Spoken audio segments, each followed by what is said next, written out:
Hello বন্ধুরা, রান্নাবাটি চ্যানেলে আপনাদের সবাইকে স্বাগত জানাই।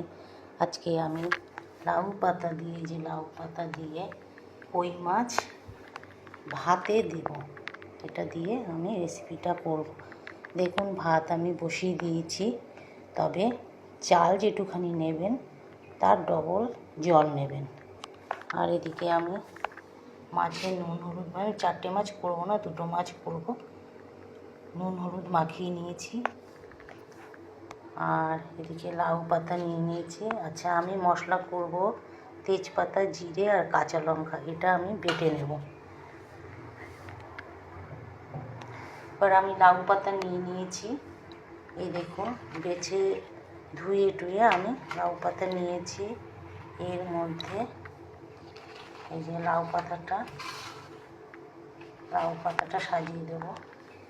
এরপর এই মাছের মধ্যে আমি এই যে জিরে, তেজপাতা আর কাঁচা লঙ্কা বেটে নিয়েছি, এর মধ্যে আমি হলুদ দিয়ে দেবো, নুন দিয়ে দেবো আর সর্ষের তেল দেব। এটা ভালো করে মাখিয়ে আমি মাছগুলোকে এর মধ্যে দিয়ে দেবো।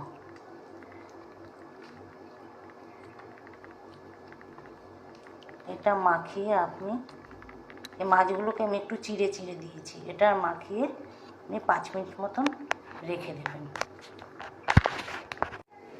এরপর লাউ পাতা নিয়ে নিয়েছি, 5 মিনিট হয়ে গেছে। এরপরে আমি এই যে দিয়ে দিলাম,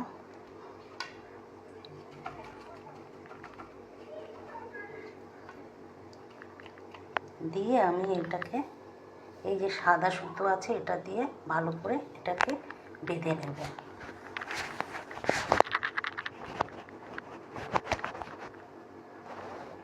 কাটছে না কেন? দেখুন, আমার ভাতটা ফুটে উঠেছে, এই সময় দিতে হবে। এই যে লাউ পাতাগুলো আমি দিয়ে দিলাম। এরপরে এর মধ্যে একটু নুন দিয়ে দিতে হবে, যে নুন দিয়ে দিলাম। দিয়ে ভাতটা এখন ফুটুক, তার মধ্যে পাতাটাও সেদ্ধ হয়ে যাবে। এবং ভাতের কিন্তু ফ্যান ফেলবেন না, আপনি শুকনো শুকনো ফ্যানটা ভাতের মধ্যেই আপনি শুকিয়ে নেবেন, তাহলে এটা টেস্ট হবে ভালো। ঠিক আছে, আমি এটা সিদ্ধ হোক। দেখুন, ভাতগুলো আমার একদম সুন্দর ঝরঝরে হয়ে গেছে এবং ভাতের কালারটা দেখেছেন। এবার আমি গ্যাস বন্ধ করে দিচ্ছি। একটা পাতা আমি তুলে দেখাচ্ছি, এই যে পাতাটা,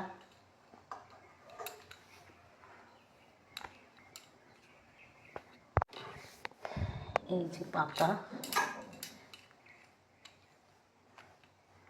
এটা আপনার খুলে, আমি আর খুললাম না, খুলে আপনারা এই পাতা শুদ্ধই ভাত দিয়ে মাখিয়ে খাবেন, ভীষণ ভালো লাগবে, খেয়ে দেখবেন।